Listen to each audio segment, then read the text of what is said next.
Good afternoon, everyone. We will be discussing the interdisciplinary approaches to Philippine arts and culture.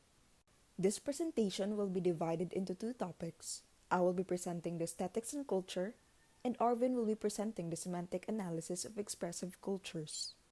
Now, let's begin with aesthetics and culture. Have you ever wondered what is aesthetics? Do you ever listen to music? Watch your favorite TV shows in order to feel good? Then if you did, then that's what we call aesthetic appreciation. But how do we know what's aesthetically pleasing for us? What's our standard and where did we learn this? This is where culture seeps in. There is an ongoing argument as to why culture affects our standards and taste in art. And this is the reason for this presentation, to prove that culture truly has an effect in the way we experience art. Let us familiarize these two persons, Immanuel Kant, a philosopher, and Russell Sherman, an anthropologist. This presentation shows the critics of Sherman to Kant's ideas. The purpose of this is to provide a more general and less biased view of art. As opposed to the Western understanding of aesthetics, Sherman offered a more general theorization of the subject. Thus, he defined aesthetics in two ways. Static perception is the attachment of values to experience, and static expression is the recreation of experience through which those values are reconstituted and/or transformed. If you would try to look at Kant's philosophical thoughts about aesthetic, it provides a culturally specific conception that is biased to people like him, the elite and the Western people. This creates two misconceptions, which are the following. The critical use of judgment is uniquely Western, and the evaluation of function over form is uniquely non-Western. First misconception. The critical use of judgment is uniquely Western. The way to clear this misconception is through the example of the Asantes carvings. Asantes carvings are judged not by beauty but by cultural traditions. In this, the Asante dislikes styles that are appreciated by the Western consumers. Now, what do they say? This demonstrates the existence of an indigenous aesthetic that is different from that of the West, but comparable in its use of judgment as a qualification of beauty. Thus, non-Western people also use the critical judgment of beauty in their own way, which proves that critical use of judgment is not uniquely Western. Second misconception. The evaluation of function over form is uniquely non-Western. This notion wants to say that only non-Western people will choose an art based on function over form. Now let's try to look at the example. Do Western people actually choose art based on form? In this example, which is the contemplation of two spoons, the spoons are the same in function and in form. However, one is handmade from silver and the other is machine-made from aluminum. Can you guess what did the Western people deemed aesthetically pleasing? They chose the handmade spoon. Since the form and function is the same, how did they decide what's better? The answer is because of their social status. Immanuel Kant and his Western people belong to the leisure class. They relate the words cheap and labor to the imitation spoon. That leads them to choosing the spoon, which involves a more complex production process. Since form and function is out of the topic, this invalidates the notion that the evaluation of function over form is uniquely non-Western. In fact, beauty as such is rarely detached from function even in a Western context.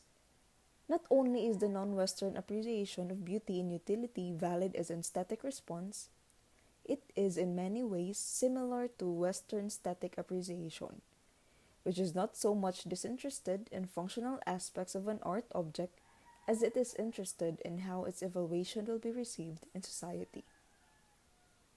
Every community have different cultures. This may lead to different interpretations of aesthetics and art. Hence, we cannot judge art in all cultures by using only the Western standard. Here's an example of this situation. A Kunama friend from Eritrea, living in England, recently commented to me upon the meticulously crafted ornaments found in so many shops around Christmas. The idea of putting so much effort into a decorative object was foreign to her, since years of war have left the Kunama with few attachments to material culture. As a result, the Kunama aesthetic centers around performance, and she described with enthusiasm dances performed at the funerals of the elderly who have lived complete lives and the rhythmic sound of the men with long-soled shoes who pound the earth as they dance for days on end. Since we link culture to aesthetics, it is safe to say that the process of socialization, the production of moral values, and the construction of identity all drew heavily on aspects of a cultural aesthetic. We can connect the process of socialization through shared values and experience, which are also factors in determining what is aesthetically pleasing. We can link morality to aesthetics in a saying, what is morally good is expected to display valued aesthetic qualities, and what displays valued aesthetic qualities is expected to be morally good. And lastly, the association of beauty and morality is based on an important ideological aspect of aesthetic systems. Therefore, aesthetics, like ideology, provides a culturally specific way of knowing the world and as such offers to the participants in a society a model upon which they may base their beliefs, their behavior, and their characters, which has something to do with the construction of identity.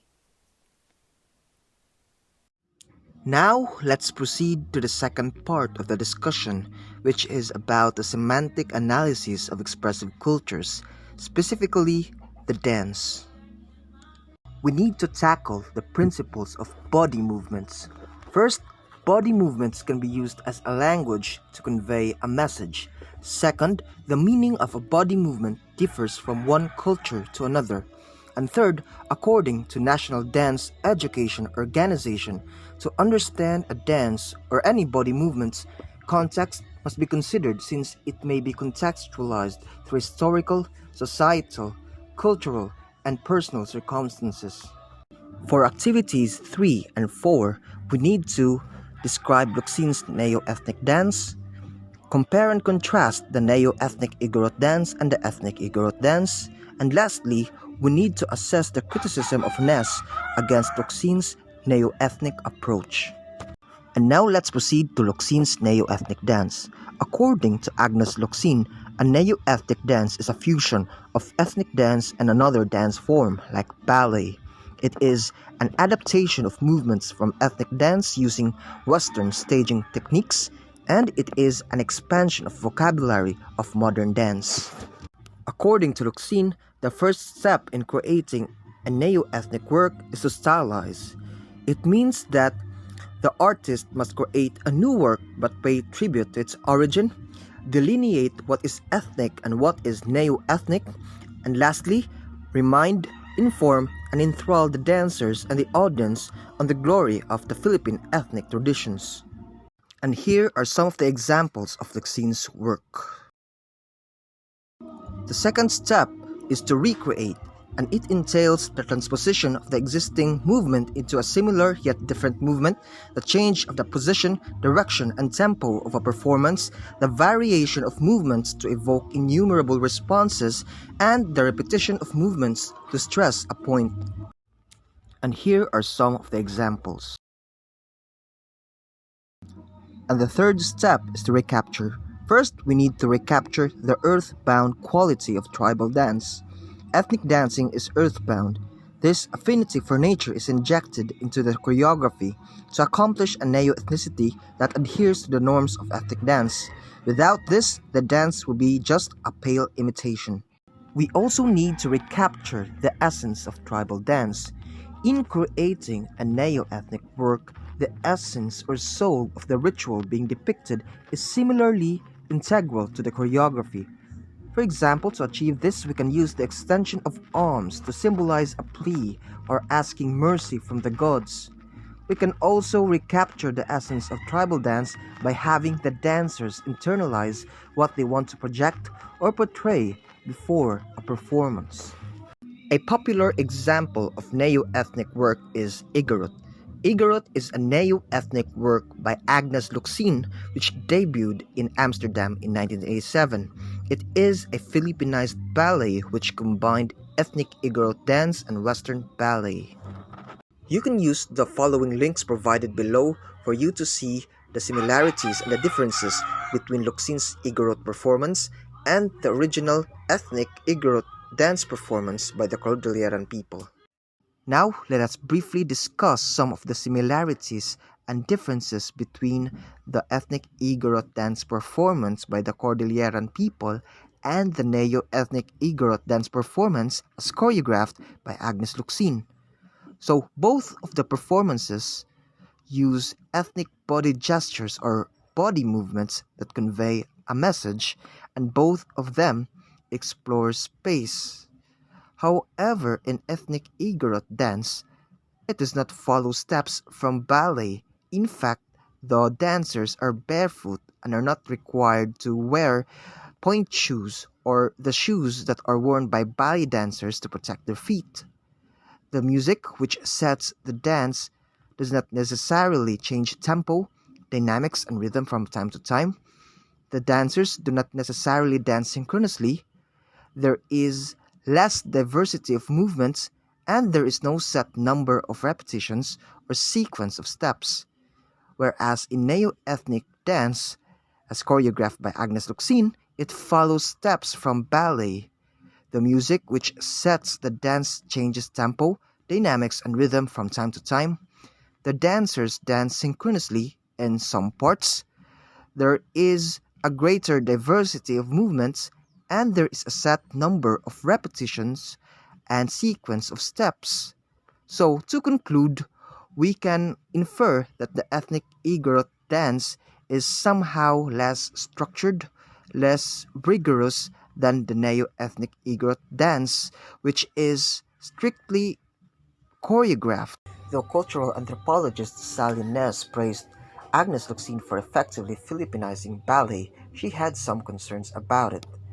First, Ness believed that there is the possibility of cultural vision and insight in Igorot but not of cultural memory. She also believed that Igorot effects a symbolic reversal of aesthetic priorities and serves to both mystify and privatize the supposedly original dance. She also asserted that even if Igorot is just an adaptation, the choreographer must be obligated to produce something harmonious and true to the traditional dance practice at issue. Ness also insisted that Igorot is persistently original and it resists any conventional authenticating stance toward the culturally marked figures it constructs. And lastly, Ness concluded that in Igorot there is the danger of the work being culturally irresponsible.